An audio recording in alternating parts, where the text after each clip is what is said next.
Hi guys, it's Kristen. I'm here to do kind of a flip through of the setup of my new Erin Condren planner. Um, I I really love how I set it up, and I just thought I would share. So I went with the Erin Condren binder. It is an 18-month calendar. However, I took out the last 6 months of the calendar and just stuck it in a storage box because I will only use it for 12 months. So right now that's where the rest of the calendar is. But I think it's helpful to watch other people's setup videos. Before I was setting up my planner, I actually did go through and watch several other people's videos. Just picked random ones, searched, set up Erin Condren vertical planner. So, or life planner. I think I just did life planner because she's got different types of planners. So I have the life planner, and this is how I set mine up. So again, I went with the binder, and I'm so glad I did because it was so great setting it up, being able to take pages out, being able to move pages around. Like, I love how it got set up. So gonna slide it over a little bit. So I went to Hobby Lobby and got a bunch of planner supplies. Their particular brand paper, actually here, this was one of the items I got. It's called the Paper Studio, and it's Agenda 52 is their planner collection. And so I picked up a bunch of different things. So one of them was this cute sticky note thing. Now, I like to use sticky notes for pre-planning, and for like when I schedule appointments that are ahead of time, I'll just sticky note it in. And I just really liked these. This is not the quirky, cute, whimsical unicorn. This is the unicorn I grew up with, the traditional style unicorn, and that's why I really liked this particular one. So I got that in here.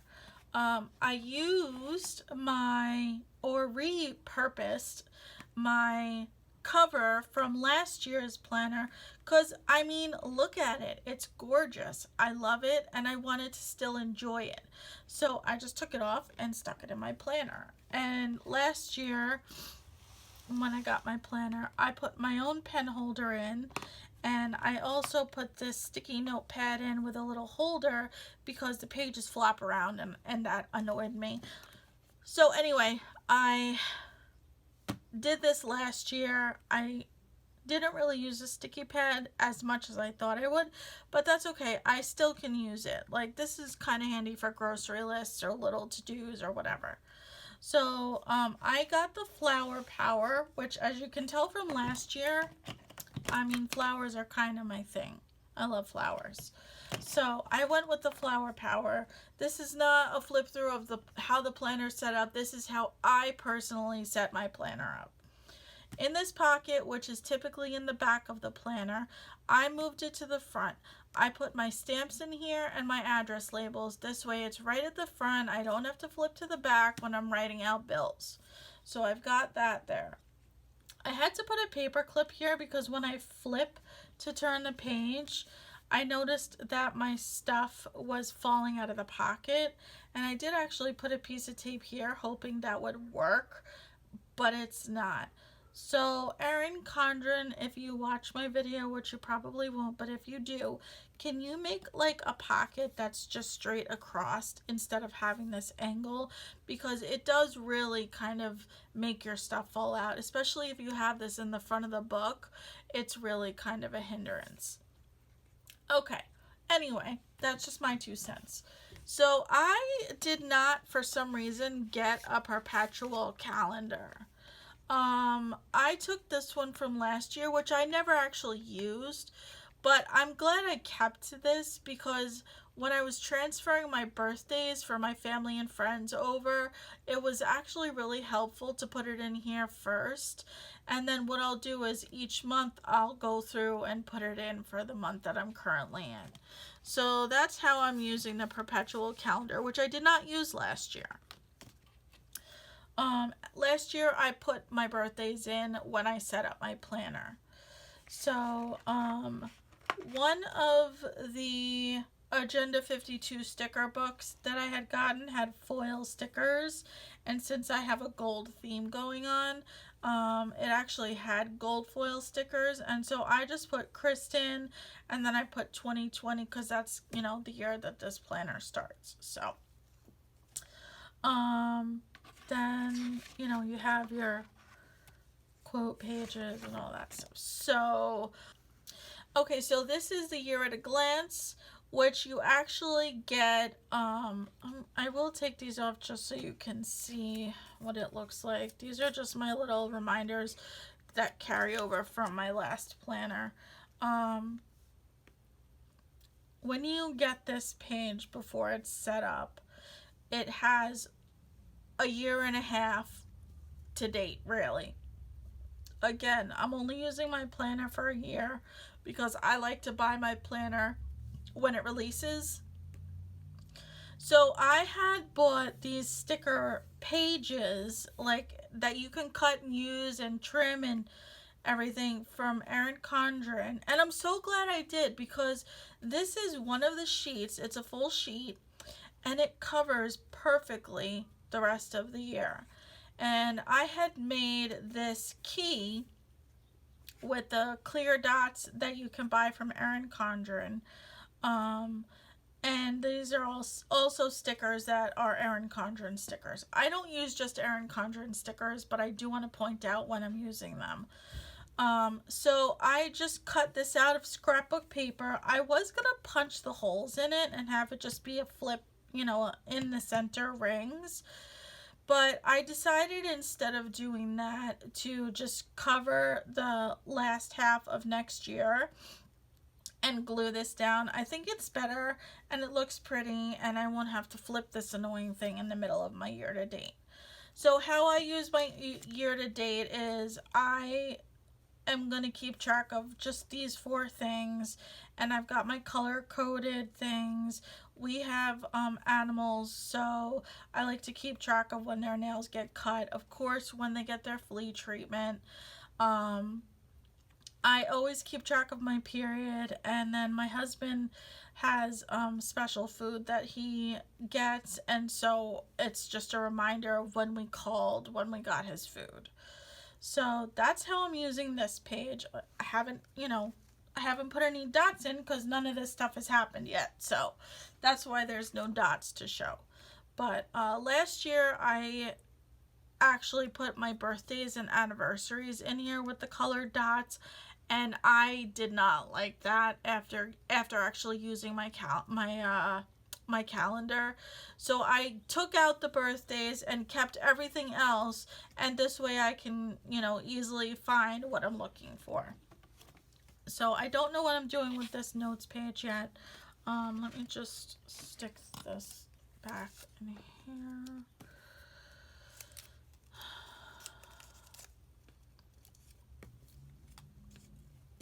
Okay. So once I can start putting stickers in here, I'll take these out and they will just get thrown away. Okay, so back to the notes page. I don't know what I'm going to use this yet. Some months I have to take notes for phone calls and things that I just need to dump down quickly. So that might be what I use this page for. Then I've got my calendar and all of our appointments and stuff, which this is how I use it this year though. Instead of putting my recycle stickers in the weekly sections, I'm putting it in here so I can actually see quickly when recycling is. So this is pretty much how I'm using that, and when I go back to work, this is where I keep track of my hours.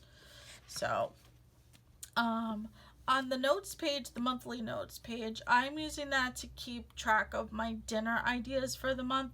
I like to meal plan for the month ahead. I mean, I start meal planning kind of the last week of the month for the upcoming month. And so this is a great way for me to just flip through instead of going in my phone. I don't always carry my phone with me. Yes.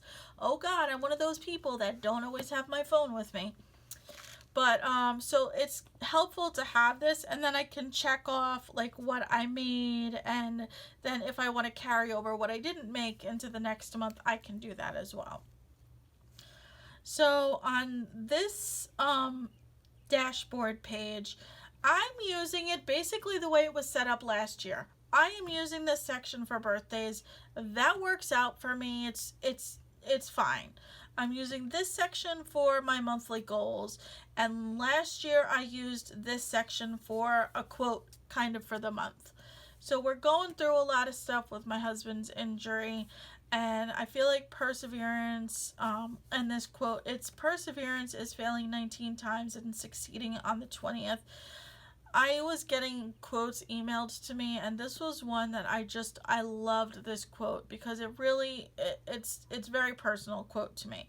I don't remember who said it, but anyway, that's the quote. I stopped using this section in the dashboard after a while.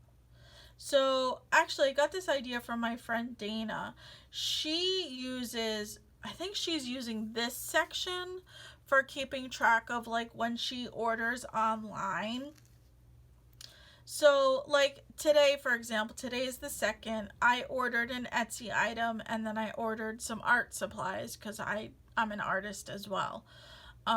So I ordered some art supplies. So what I'm going to do with this section, and I think this will actually work out really well for me because I do a lot of online ordering, is to put the date that I ordered the item, and I'm not putting the items I ordered, just the stores or where I ordered from. So if I order from Amazon tomorrow, I'll put 7/3 Amazon, and then I'll put the date I received it, just to keep track of my online orders. I really think that's going to be an awesome new thing to use this dot grid for. And this was a stencil that I had that I just used, so it's gonna work out great, I think. So this is this week, which is 4th of July week, and I used the Erin Condren monthly sticker kit, and I think it's sticker kit 5. I could be wrong. I'll put Erin Condren's website down with a referral code, so you can get a discount if you haven't ordered from Erin Condren before and you're interested. I will put the link down for that. Anyway, so my planner is set up the same way that I had it last year. It worked for me last year. I'm doing it again this year. This is my appointments. This top section is my appointments. This middle section is to-dos, and this bottom section is my meals. This is what I eat in a day. I like keeping track of that. I'm not a healthy, really super healthy eater. As you can see, I ate Wendy's yesterday, and I didn't get a salad. And I had pizza today. I didn't even put today's meals in yet. But I just like to keep track of it. It's just something I do. And then this bottom section here, where actually you can see I have Etsy and Arteza, which is my art supplies. This is where I keep track of my expenses. This is where I write what I spent in a day. So that's the amounts that I spent. So basically every month will be set up the same. I'll have my to-do list here, which is like my weekly to-do list. It's all the things I need to get done in the week. So then I want to skip all of this, and I want to go to this back section. So this is where my calendar section ends, and I used the back cover of last year's planner to kind of separate my notes and my meals section. So you're saying meals again? Yes. I put in here my favorite meals. And what I would like to do is use this for like my grocery shopping. Like this one I've already decided is going to be like my staples on what I buy regularly in a month. And then the rest of these, which you're going to say, where'd you get all these notes pages from? Oh look, there's calendar pages on the back side. Some are used, some are not. This is from last year's planner. I took out all the unused notes pages and I put them in the back for additional notes pages. I'm sorry about the dogs in the background. I'm trying to talk over it. My husband is coming in. So that's what I'm using for that section. I'm not worried about the backs. It doesn't really matter. Then we come to the regular notes section, which for me is like personal. I'm not going to show you everything in here, but it's just, you know, where I just have extra things that I need to remember. Books to read, house maintenance stuff, insurance stuff for my husband, just personal things. I'm using the contact sheet for the exact purpose that that is for, and I'm not going to show you that because I've already written it in it. I'm also keeping, like, I have emergency contacts in there, and doctor's appointments. I mean, that's what I use it for. And then the back of the calendar. And so this is the pocket from last year's, or my last planner, which I just finished, by the way. It's not really last year's, but it's the 2019 through 2020 calendar. So this is the pocket that came with that. All I did was snip each of the spiral bound things and I put scotch tape in and punched holes in it. That was it. I'm keeping back here little extra pieces of note paper. This is some mail stuff, phone, important stuff that I need to keep, you know, at quick. And then in the back, I'm going to keep my coupons, and this is my little, this actually came with my planner. This is my hole punch stencil thing. So I don't have any coupons right now, but it's just for catch me all stuff really. And that's it, guys. That's what I'm using my planner for. It's all set up and ready to use. So anyway, let me get this closed. I'll go back to the front. I do have to say, somebody said it's a little kind of a bit of a pain in the butt to open and close your planner. And I have to agree, but you know what? For all the conveniences of having a binder planner, for me, I feel like it's worth having. So I'm going to end this video with just, you know, what I showed you in the start. So, all right, I hope you like this video. Again, I'll put the link for the $10 off referral code in the bottom of the description. And thanks a lot for watching. Bye, guys.